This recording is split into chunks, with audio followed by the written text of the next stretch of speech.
अस्सलाम वालेकुम नाज़रीन, मैं मोहम्मद असलम हुसैन सियासत की खबरों में आप सबका इस्तकबाल करता हूँ। नेशनल इन्वेस्टिगेशन एजेंसी एनआईए ने गुज़िश्ता साल के कोयम्बतूर और मंगलुरु बम धमाकों के मामलात के सिलसिले में तमिलनाडु, कर्नाटक और केरला में आज यानी चारशंबे की सुबह छापे मारे हैं। एजेंसी के ज़राए ने आईएनएस को बताया कि 3 जनूबी रियासतों में इस्लामिक स्टेट के मुश्तबा हमदर्दों की रिहाइशगाहों और दीगर तनसीबात के 60 मुकामात पर चारशंबे की सुबह छापे मारे गए हैं। ये 23 अक्टूबर 2022 को कोयम्बतूर के करीब उक्कडम में दीपावली के मौके पर कार बम धमाके से मुतालिक तहकीकात की पैरवी के तौर पर सामने आए हैं, जिसमें एक 29 साला नौजवान जमीशा मुबिन जलकर हलाक हो गया था। दिसंबर में एनआईए ने 2 मुलजिमीन शेख हिदायतुल्लाह और सनोफर अली को गिरफ्तार किया था। अब तक इस केस में 11 अफराद को गिरफ्तार किया जा चुका है। छापा जो आज चारशंबे की सुबह शुरू हुआ, अफसरान की टीमों के साथ तमिलनाडु में 35 मुकामात, केरला में 5 और कर्नाटक में 20 मुकामात की तलाशी जारी है। दुनिया के मोतबर मीडिया इदारा बीबीसी यानी ब्रिटिश ब्रॉडकास्टिंग कॉरपोरेशन को गुजरात फसादात के ताल्लुक से दस्तावेजी फिल्म बनाने का खामियाजा भुगतना पड़ा है। मुंबई और दिल्ली में वाक़ बीबीसी के दफातर को निशाना बनाया गया, लेकिन कार्रवाई को छापा करार देने के बजाय सिर्फ सर्वे कहा गया है। सर्वे के आगाज के बाद हुकूमत अपोजिशन के सियासी कशमकश के दरमियान आज चारशंबे के रोज भी दिल्ली, मुंबई में बीबीसी के दफातर में टैक्स सर्वे जारी है। दिल्ली और मुंबई में ब्रिटिश ब्रॉडकास्टिंग कॉरपोरेशन के दफातर में मंगल की सुबह तकरीबन 11:30 बजे टैक्स सर्वे शुरू किया गया था। इनकम टैक्स के 15 से 20 एहलकार गुज़िश्ता 20 घंटों से बीबीसी के दफातर में मौजूद है। महकमा इनकम टैक्स के ज़राए ने बताया कि तलाशियां टैक्स चोरी की तहकीकात का एक हिस्सा है। हुक्काम ने बताया कि बीबीसी के अमले से कहा गया है कि वो अपने फ़ोन को अहाते के अंदर किसी खास जगह पर रखें और ताउन करें। हुक्काम ने बताया कि इसके अलावा कुछ कंप्यूटर जब्त किए गए और अमले के कुछ अरकान के मोबाइल फ़ोन को क्लोन किया गया। दरअसल बरतानवी हुकूमत ने कहा है कि वो भारत में बीबीसी के दफातर में किए जा रहे टैक्स सर्वे की रिपोर्ट्स पर गहरी नजर रखे हुए हैं। उत्तर प्रदेश के वज़ीर आला योगी आदित्यनाथ ने सरकारी ओहदेदारों से कहा है कि वो 16 फरवरी से शुरू होने वाले 10वीं और 12वीं जमात के जो कोई भी आने वाले उत्तर प्रदेश बोर्ड 2023 के इम्तिहानात में गैर मुनसिफाना तर्ज अमल में मुलव्विस पाए गए इन अफराद के खिलाफ कौमी सलामती कानून नाफिज किया जाएगा। मजीद ये कि धोखाधही की सरगर्मियों में मुलव्विस पाए जाने वाले कमरे के तफ्तीशकारों और सेंटर के मुंतजमीन के खिलाफ भी एफआईआर दर्ज की जाएगी। हुकूमती तर्जुमान के मुताबिक योगी आदित्यनाथ ने अफसरान को हुक्म दिया है कि हर इम्तिहानी मरकज़ पर ज़िलाई मजिस्ट्रेट की तरफ से स्टैटिक और सेक्टर मजिस्ट्रेट्स का तकर्रुर किया जाए।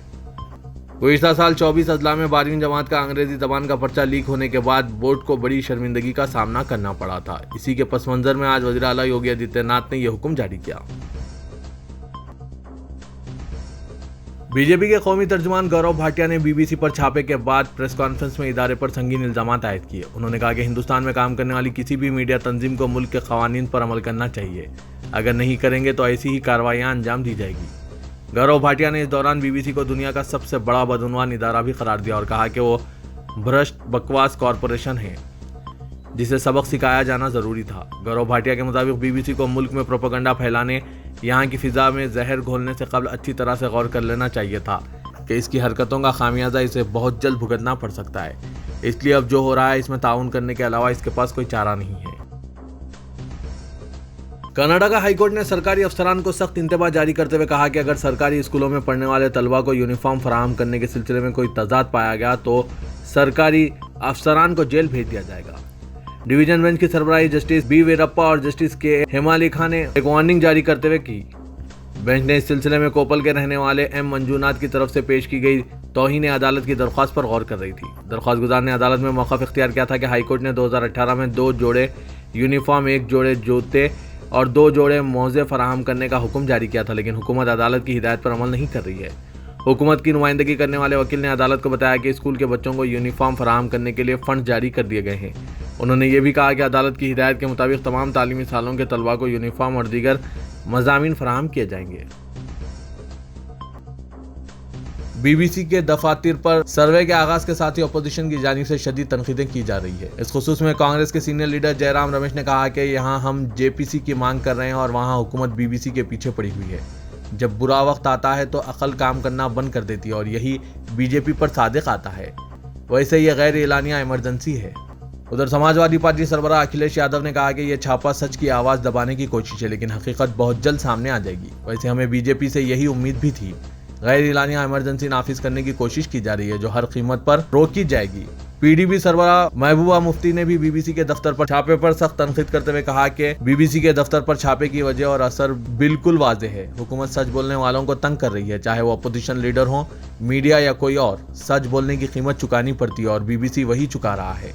टीएमसी की रुकने पार्लियामेंट महुआ मित्रा ने बीबीसी के दिल्ली दफ्तर में इनकम टैक्स के छापे की खबर पर अपना रद्दअमल जाहिर करते हुए कहा, बहुत खूब, गैर मुतवक्के। वैसे इन हथकंडों से कुछ नहीं होगा, सच्चाई सबके सामने आ रही है और मुसलसिल आती रहेगी। वहीं एडिटर्स गिल्ड ऑफ इंडिया ने भी इस कार्रवाई पर शदीद तनकीद की है। एडिटर्स गिल्ड ऑफ इंडिया ने एक बयान जारी करते हुए अपनी तशवीश का इजहार किया। एडिटर्स गिल्ड ने कहा है कि महकमा इनकम टैक्स की जानिब से अंजाम दिया जा रहा सर्वे अक़लियतों की मौजूदा सूरत हाल और गुजरात में 2002 के तशद्दुद पर बीबीसी की एक दस्तावेजी फिल्म के इजरा के बाद सामने आया है।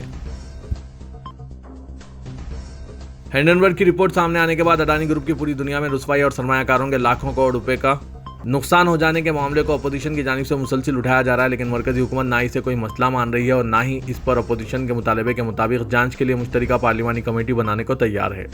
इस मामले में अब वज़ीर दाखिला अमित शाह ने हुकूमत और बीजेपी की जानिब से मिहाज संभाला है। अमित शाह ने एक न्यूज़ एजेंसी को इंटरव्यू देते हुए यह वाज़ेह करने की कोशिश की कि अडानी मामले में हुकूमत के पास छुपाने के लिए कुछ नहीं है। उन्होंने कहा कि हमारी हुकूमत का नज़रिया बिल्कुल वाज़ेह और हमारा ना अडानी से कोई लेना देना है और ना हिंडनबर्ग के मामले में हम कोई बात छुपा रहे हैं। वज़ीर दाखिला अमित शाह ने मजीद कहा कि चूँकि ये मामला सुप्रीम कोर्ट पहुंच गया है, इसलिए एक वजीर के तौर पर बेहतर होगा कि वो इस पर तबसरा ना करें, लेकिन ये वाज़ेह कर देना चाहते हैं कि बीजेपी कोई बात नहीं छुपा रही और ना ही कभी ऐसे मामले में छुपाएगी। मध्य प्रदेश के साबिक वज़ीर आला और कांग्रेस के सीनियर लीडर दिग्विजय सिंह ने पुलवामा दहशतगर्दाना हमले की बरसी के मौके पर एक मरतबा फिर मोदी हुकूमत को निशाना बनाया। उन्होंने पुलवामा हमले की 4वीं बरसी पर शहीद फौजियों को याद करते हुए ट्वीट किया कि आज हम सीआरपीएफ के 40 शहीदों को खिराज अकीदत पेश करते हैं, लेकिन हमें यह याद रखना चाहिए कि यह हमला इंटेलिजेंस की बहुत बड़ी नाकामी था। क्या कभी इस पर गौर किया गया कि यह हमला कैसे हुआ? दहशतगर्द इतनी आसानी से सीआरपीएफ के काफिले के इतने करीब कैसे पहुंच गए? इसे इंटेलिजेंस की नाकामी करार दिया जाता है और यह सवाल बार बार उठाया जाना चाहिए। राष्ट्रीय बजरंग दल के कारकुनों की जानिब से वैलेंटाइन डे के मौके पर अखलाकी पुलिस का किरदार अदा करने और नौजवान जोड़ों को हरासा करने की रिपोर्ट्स मगरबी उत्तर प्रदेश से आई है। राष्ट्रीय बजरंग दल के अरकान ने वैलेंटाइन डे के मौके पर मुरादाबाद के एक पार्क में बैठे जोड़े को एक दूसरे को राखी बंधवाया। ये अखलाकी पुलिस ने इन्हें पार्क में मौजूद जगह छोड़ने को कहा। दाएं बाजू के कारकुनों का कहना था कि अगर ये लोग शादीशुदा नहीं है तो वो जरूर बहन भाई होंगे और इसीलिए उन्होंने खातून से कहा कि वो अपने भाई को राखी बांधे। राष्ट्रीय बजरंग दल के रियासती सदर रोहन सक्सेना ने कहा, हिंदुस्तानी सकाफत में शौहर और बीवी के अलावा तमाम बहनें हमारे लिए माँ और बहन की तरह हैं। उन्होंने मजीद कहा, लड़के और लड़कियां एहतियात से घूम रहे थे और उन्होंने हमें बताया कि वो रिश्ते में नहीं है, लिहाजा हमने इन्हें राखियां बंधाई। मुजफ्फरनगर में भगवा इस्काफ में हिंदू महासभा के कई अरकान ने मुजफ्फरनगर में कैफे और रेस्टोरेंट्स में जोड़ों की तलाशी मुहिम शुरू की। उत्तर प्रदेश के अयोध्या में ज़ेर तामीर मंदिर के लिए लॉर्ड राम की मूर्तियां तराशने के लिए मजीद पत्थर लाए जा रहे हैं। राम जन्मभूमि तीर्थ क्षेत्र के सेक्रेटरी चंपत राय ने कहा, हम चट्टानों का टेक्निकी मुतालिया करेंगे ताकि ये मालूम किया जा सके कि आया इनको नकल व हमल के दौरान कोई नुकसान, रंगत या डेंट तो नहीं पहुंचा है। अगर ऐसा है तो ये चट्टानें किसी काम की नहीं होंगी। मुजस्समा साजों के लिए हम जल्द ही इस मकसद के लिए इस तरह की मजीद 3 चट्टानें ला रहे हैं। राम मंदिर ट्रस्ट ने कहा है कि वो इस मकसद के लिए मुख्तलिफ जगहों से इस तरह के मजीद पत्थर ला रहे हैं। राय ने कहा, अयोध्या में शागिलग्राम शेला भेजना नेपाल के साहिराओं का फैसला था। ये पत्थर राम जन्मभूमि के अहाते के अंदर नहीं लिए गए और राम सेवकपुरम में रखे गए हैं, जो विश्व हिंदू परिषद से ताल्लुक रखता है। अमेरिका ने अपने इस यकीन की तौसीक की है कि आज़ाद प्रेस जमहूरियत को मजबूत करता है। एक आम उसूलों के तौर पर दिल्ली और मुंबई में इनकम टैक्स हुकाम की तरफ से बीबीसी के दफातर की तलाशी पर अमेरिका ने अपने ख्यालात को बराह रास्त जाहिर किया है। स्टेट डिपार्टमेंट के तर्जुमान नेड प्राइस ने रोजाना की प्रेस ब्रीफिंग में एक सवाल के जवाब में कहा, मुझे बीबीसी की इस तलाशी की तफसीलात के लिए आपको हिंदुस्तानी हुकाम से रुजू करने की जरूरत होगी। इस मुजर्रिद अमल से हटकर मैं जो कुछ ज्यादा वसी तौर पर कहूंगा वो उमूमी नुक्ता है जो मैंने इस तनाजुर में मुस्तकिल तौर पर किया है, लेकिन एक आलमगीर तनाजुर में भी हम दुनिया भर में आज़ाद सहाफ़त की अहमियत की हिमायत करते हैं। आज़ादी इजहार और मजहब या अकीदे की आज़ादी की अहमियत इंसानी हुकूक के तौर पर जो दुनिया भर में जमहूरियतों को मजबूत करने में अहम किरदार अदा करती है। विशाखापट्टनम सिकंदराबाद गोदावरी एक्सप्रेस के 6 डब्बे आज चारशंबे की सुबह हैदराबाद के करीब बीबी नगर और गटकेसर के दरमियान पटरी से उतर गए, लेकिन कोई हादसा पेश नहीं आया। रेलवे हुकाम ने बताया कि कोई जानी नुकसान या जख्मी नहीं हुआ। मेडचल मलकाजगिरी जिले में गटकेसर रेलवे स्टेशन की हुदूद में एनएफसी नगर के करीब ट्रेन नंबर 12,727 के S1 से GS, S4 और SLR डब्बे पटरी से उतर गए। पटरी से उतरने से मुसाफिरों में खौफ व हरास फैल गया। ताहम इस वाक़े में कोई जानी नुकसान ना होने से हर किसी ने राहत की सांस ली। ट्रेन कम रफ्तार से चल रही थी, जिसकी वजह से एक बड़ा हादसा टल गया। तेलंगाना के वज़ीर आला के चंद्रशेखर राव ने नए सेक्रेटरीट के इफ्तिताह के लिए 14 अप्रैल का मुहूर्त तय किया है। मौसूख ज़राए के मुताबिक चीफ मिनिस्टर ने पंडितों और नजूमियों से मुशावरत के बाद सेक्रेटरीट के इफ्तिताह की नई तारीख तय की है।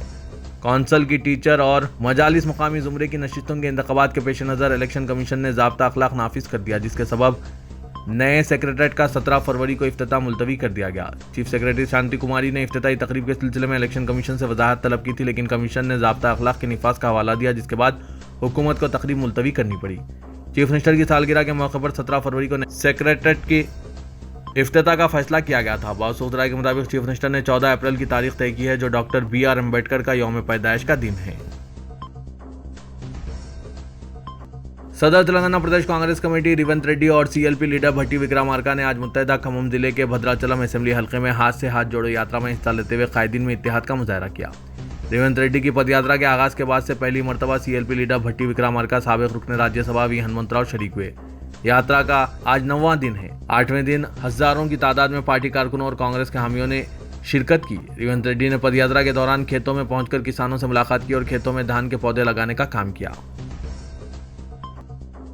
सदर प्रदेश कांग्रेस रेवंत रेड्डी ने ऐलान किया कि 1 जनवरी 2024 को तेलंगाना में कांग्रेस बरसर इख्तिदार आएगी और अवाम की भलाई के लिए कई ऐलानात पर अमल किया जाएगा। रेवंत रेड्डी ने भद्राचलम में जलसे आम से खिताब करते हुए कांग्रेस बरसर इख्तिदार आने पर अवाम से बाज़ वादे किए। गरीबों को मकानात की तामीर के लिए 5 लाख रुपए की इमदाद दी जाएगी। कांग्रेस बरसर इख्तिदार आते ही किसानों के लिए 2 लाख रुपए तक कर्ज माफ़ किया जाएगा। हौलदार किसानों और ज़रूरी मजदूरों की मदद की जाएगी। हर गरीब किसान को फी एकड़ 15,000 रुपए की इमदाद हुकूमत की जिम्मेदारी होगी। उन्होंने कहा कि कांग्रेस बरसर इख्तिदार आते ही पकवान गैस सिलेंडर 500 रुपए में फराहम किया जाएगा। तेलंगाना के जिला वरंगल में पुलिस कमिश्नर PV रंगानाथन ने शहरियों को सुबह 6 बजे से कबल और रात 10 बजे के बाद लाउड स्पीकर, DJ के अलावा आतिशबाजी के खिलाफ सख्त कानूनी कार्रवाई का इंतबाह जारी किया और कहा कि अगर कोई कानून की खिलाफवर्जी का मुर्तकिब पाया जाता है तो इसके खिलाफ सख्त कार्रवाई की जाएगी। कमिश्नर पुलिस ने सहाफती इलामिया जारी करते हुए कहा कि रात के औकात में ऊंची आवाज़ में लाउड स्पीकर या DJ के इस्तेमाल के सबब ज़ईफ़ुल उमर शहरियों, इम्तिहानात की तैयारी करने वाले तलबा और मरीजों को सख्त मुश्किलात का सामना करना पड़ रहा है। इसीलिए महकमा पुलिस ने रात 10 बजे के बाद और सुबह की अवलिन सातों में लाउड स्पीकर और DJ के इस्तेमाल पर पाबंदी के कानून पर सख्ती से अमलावरी का फैसला किया है। उन्होंने शहरियों से अपील की कि इस कानून की खिलाफवर्जी पर 100 नंबर पर फ़ोन करते हुए शिकायत दर्ज करा सकते हैं, ताकि इस कानून की खिलाफवर्जी के मुर्तकिबीन के खिलाफ कार्रवाई को यकीनी बनाया जा सके। भारत राष्ट्र समिति के लीडर और वजीर तेलंगाना KT रामाराव ने इल्जाम आयद किया कि income tax, central bureau of investigation और इन्फोर्समेंट डायरेक्टरेट जैसी एजेंसियां BJP की बड़ी कठपुतलियां बन गई है। BBC इंडिया पर इनकम टैक्स के दावे के पेश नज़र एक ट्वीट करते हुए तारक रामाराव ने पूछा कि यह कितनी ताज्जुब की बात है कि मोदी पर एक डॉक्यूमेंट्री की नुमाइश के चंद हफ्तों बाद अब BBC इंडिया पर IT ने धावा किया है। उन्होंने कहा कि IT, CBI और ED जैसी एजेंसियां हंसी का मौजू बन गई है और वो BJP की बड़ी कठपुतलियों में तब्दील हो गई है। उन्होंने पूछा कि अब इसके बाद क्या होगा, क्या आया इन्फोर्समेंट डायरेक्टरेट हिंडनबर्ग पर धावा करेगा या नहीं। तारक रामाराव की हमशीरा और रुकन कौंसल के कविता ने भी मरकज की BJP हुकूमत पर सख्त तनकीद की। Secretary Telangana minority residential education institution society Shafiullah ने एक प्रेस नोट के जरिए मुतला किया है कि तालीमी साल 2023-24 के लिए टिमरेस के मुतालिका स्कूलों में 6वीं, 7वीं और 8वीं जमातों में अक़लियतों के ज़ुमरे में बैकलॉग नशिस्तों पर दाखिलों के लिए ऑनलाइन दरख्वास्तों के अदखाल की आखिरी तारीख में 28 फरवरी 2023 तक तोसी की गई है। उन्होंने तलबा और आलिया तलबा से ख्वाहिश की कि वो इस सहूलत से इस्तेफादा करें। शहर हैदराबाद के कदीम उस्मानिया दवाखाने के मुर्दाखाने की जदीदकारी का काम तेजी से जारी है। फिलहाल उस्मानिया हॉस्पिटल मुर्दाखाने में रोजाना 10 से 12 पोस्टमार्टम किए जा रहे हैं, जबकि मुर्दाखाने में 20-30 नाशें रखने की गुंजाइश है। दिन ब दिन नाशों की तादाद में इजाफा देखा जा रहा है और इन्हें महफूज रखने की गुंजाइश कम होने से न सिर्फ पोस्टमार्टम में ताखिर हो रही है, बल्कि नाशों की हिफाजत भी मसला बन चुकी है, जिसको मद्देनजर रखते हुए हुकूमत ने रियासत के तमाम मुर्दाखानों को जदीद तकाज़ों से लेस करने के इक़दामात का आगाज़ किया है। उस्मानिया हॉस्पिटल के हुदूद में तकरीबन 1.5 एकड़ रुकबा अराजी पर मुर्दा खाना तामीर किया जा रहा है। इसलिए तेलंगाना हुकूमत ने 5 करोड़ 90 लाख रुपए के फंड जारी किए हैं।